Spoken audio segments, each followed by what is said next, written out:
Hello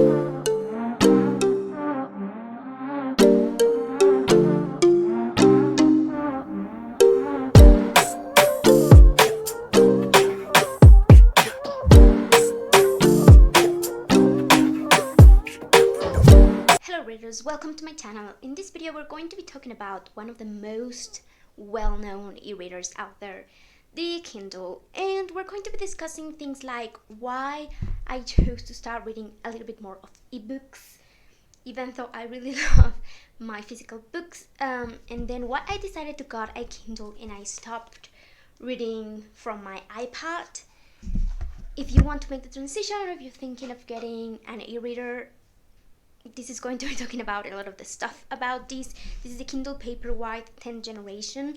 I will also be discussing some software that you can use if you want to convert, if you already have EPUBs or other formats of ebooks and you want to convert them into Mobi to be able to read them on your Kindle. How much of this is actually waterproof? We're going to be discussing as well, and just little tips and tricks that I'm going to give you if you are deciding to getting one of these e-readers.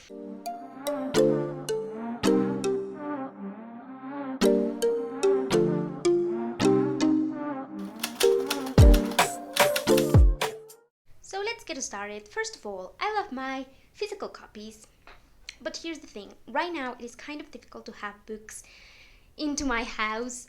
Obviously my bookshops are closed right now, so I can go and I can order them online, but it's not of my favorite things to do, and two, it is a really limited number of books that I can get from there. Most of them are sold out or they are not importing books in English, so I started getting ebooks. Also, I got a Netgalley account and I got ARCs, and a ton of those you can download to use in the Kindle. You can use the Kindle app, which is free.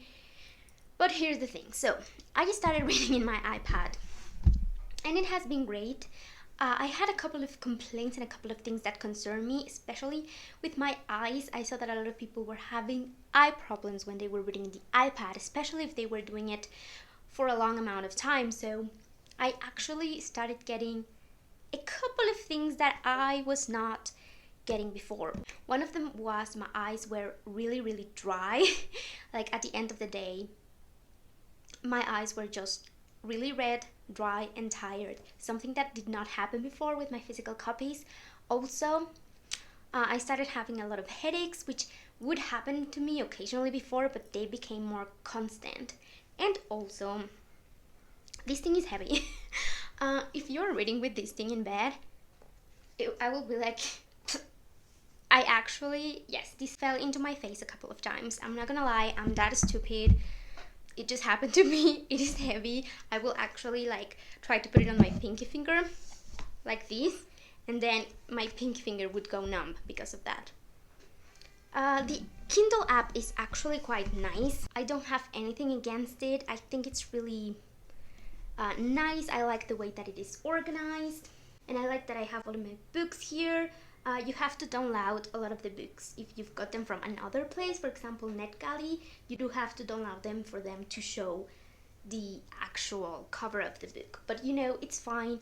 But I do think, and I do notice that I couldn't really read for a really long period of time in this. I would get really tired for all of the reasons that I just told you. And also, if I was outside, even though I was not putting my iPad directly in the sun, I couldn't even read sometimes. Like I couldn't even see. I will have the bright setting all the way up and I was not able to completely see the letters and the text, and I will have to be like moving the iPad. If you put this directly into the sun, you can actually see the cells of underneath this.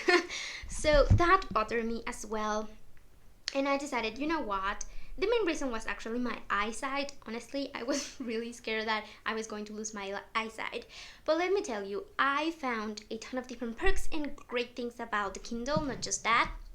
I did got a cover. I like this cover because it actually, when you open it, it turns it on, and when you close it, it goes into sleep mode, so you don't have to actually be placing the button right here. So those were the reasons why I decided to go ahead and just invest and get the Kindle.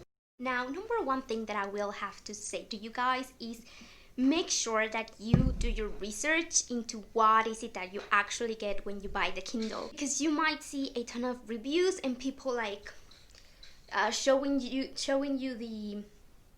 the Kindle or the screen, and they would have a ton more stuff than I actually have. For example, Goodreads, I don't have this in here. It depends on the country where you live, as well as Audible, so check that. Depending on where you live, you will have some things available and other things that won't be available for you. So make sure that you actually do your research if you're actually interested in this, because you really want to have Goodreads, or you really want to have that Bluetooth to go into your Audible books as well. You know, check that.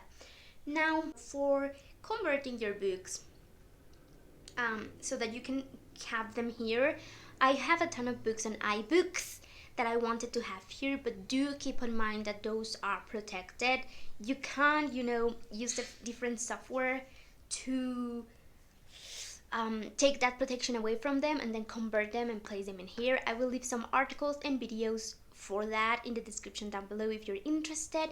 But for me, the most important thing was I had EPUBs that were not protected that I bought some other places, and I wanted to convert them. So that is really easy. There's this app that you can download. You have to use, it's available on anything, Windows, Mac, or Linux. I actually use Linux, so it was really nice that it was available there, and it's called Calibre. I will also leave a link down below where you can download it. But it's amazing. You can actually change the covers of the book if you don't like the cover that you got. If you got like the Mobi cover, because that was like the cheapest ebook there, you can actually change it and have the covers that you like, so that if you have like a series, all of them would be the same cover, and it's just so nice and so peaceful to have that. It is slow. I've seen people say like, it is so slow. It is slow, but I honestly don't mind. Like, I think it's quite nice, especially when you're reading. When you tap to get to the next page, it kind of takes a little bit of time, and I actually really like the way that it takes a little bit of time and how the letters sort of disappear and appear again, because when you are done with the bottom sentence and you click to go to the next page, it actually appears. And I don't know why, but it kind of looks like you are going to the next page of a physical book, because it also takes you a little bit of time to, like, I don't know. I actually quite like the speed of these. You can access the Kindle library. I do have a couple of recommendations for these. It is easier, you know, to buy on the Kindle store. Obviously, this is an Amazon product, so it will also obviously make it easier for you to spend more money on it. You also want to check for ads. Some of these have ads included in them, so they won't pop up when you're reading, but when you open it or when you turn the screen on and off, you will get some ads. Mine didn't come with any of them, but I do know, again, depending on where you live, you might have them. You will have to pay extra to take them away, or if you got the Kindle with the ads, you can actually send an email and ask for them to be removed. They will, I think, charge you about $20 for that, so also keep that in mind. The ads, I don't think are like super invasive or anything like that, but obviously you decide that for yourself. I do really want to talk about the waterproof. This little thing obviously comes with some papers that I think you should read, because they do talk about how much waterproof these things are. Now, I have taken these to the bath a couple of times, being really careful, because obviously I'm scared. It does say that it is okay, but you're not like, you cannot go swimming with this underwater, you know. It's okay if you have your hands wet and, you know, you touch it, is fine. I think as soon as you don't get water like directly into the USB port, is going to be fine. You do have to read the instructions, because it tells you what to do in case that this gets submerged into water. You have to, depending of whether it is salt water or just regular tap water.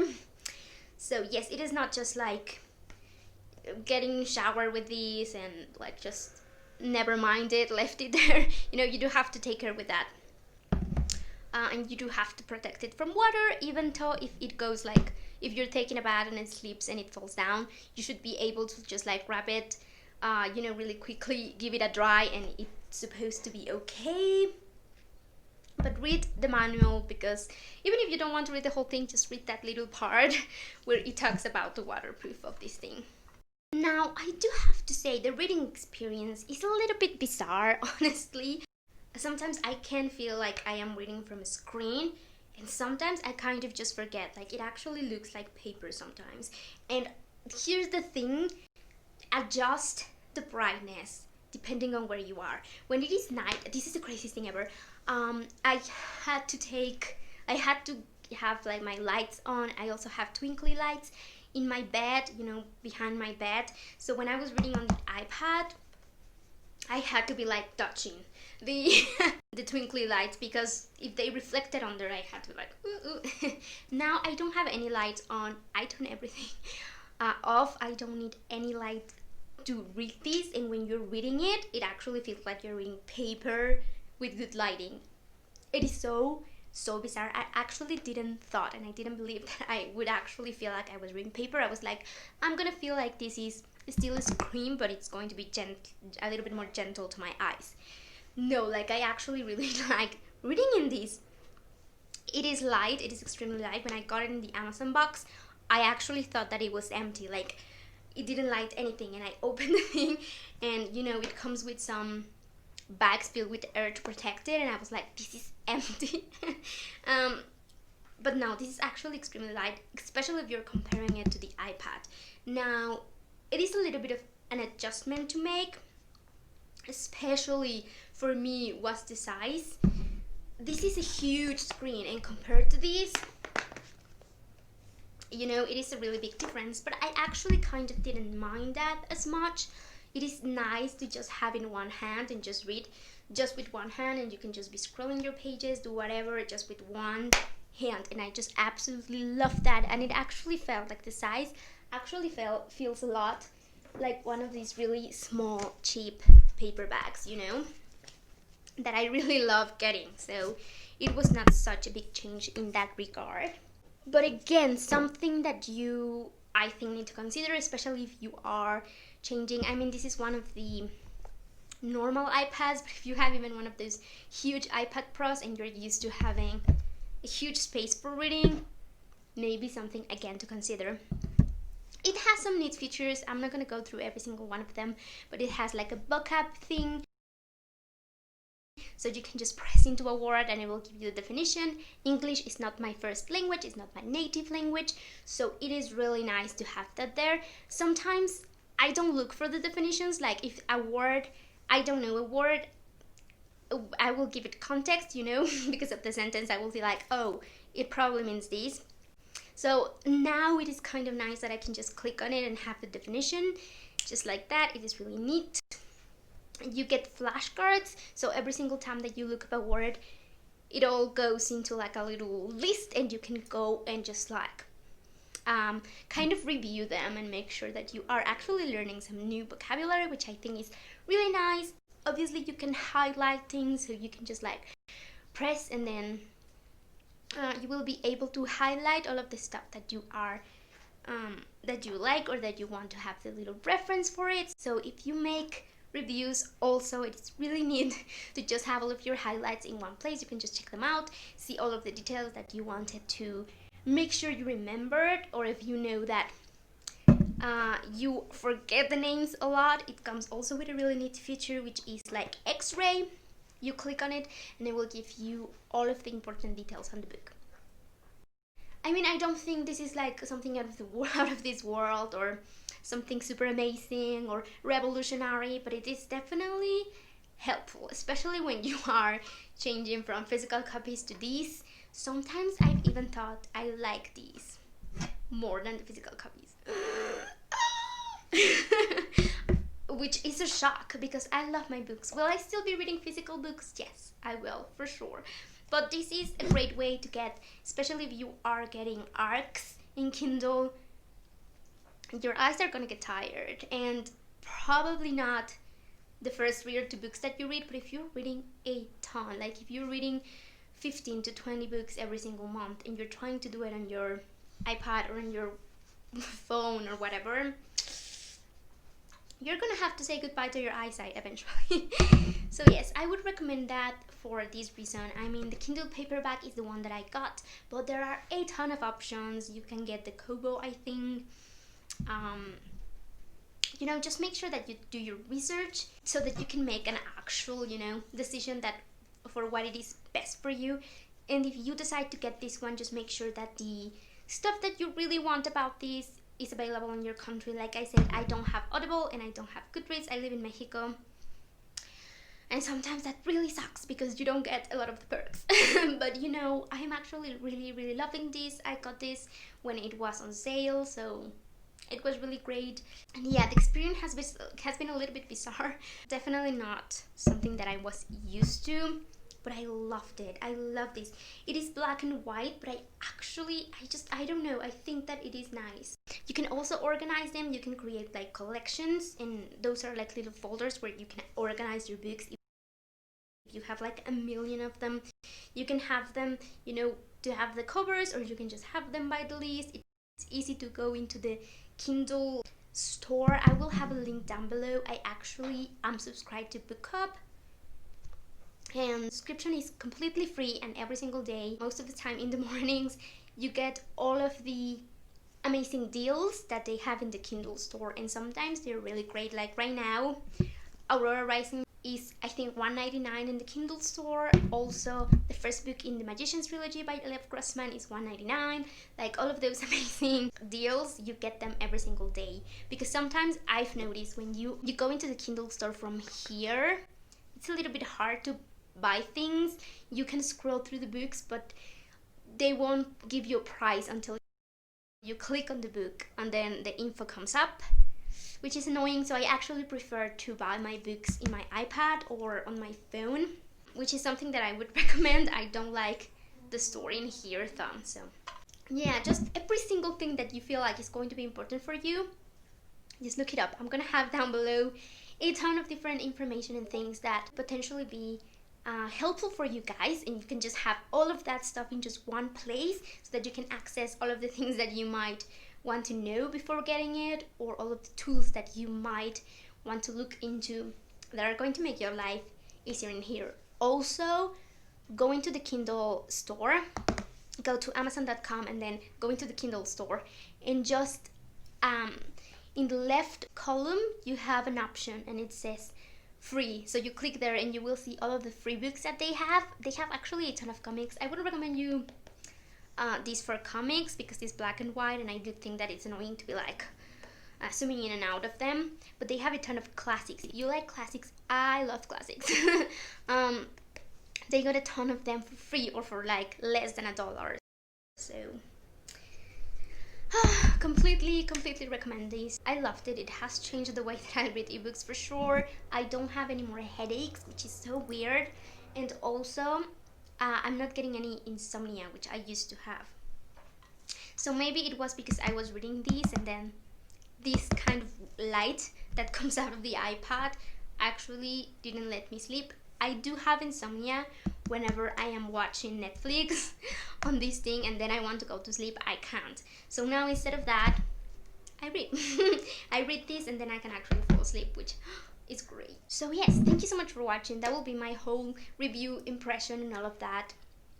Hopefully it is helpful. To check the links down below if you're interested in any of the stuff that we talk about today. And yes, I hope that it was something that would help you out in your reading experience. If you have any questions, you can totally let me know down below. I would love to help you out as much as I can. Yes, thank you so much for watching, and I will see you readers on my next video. Bye!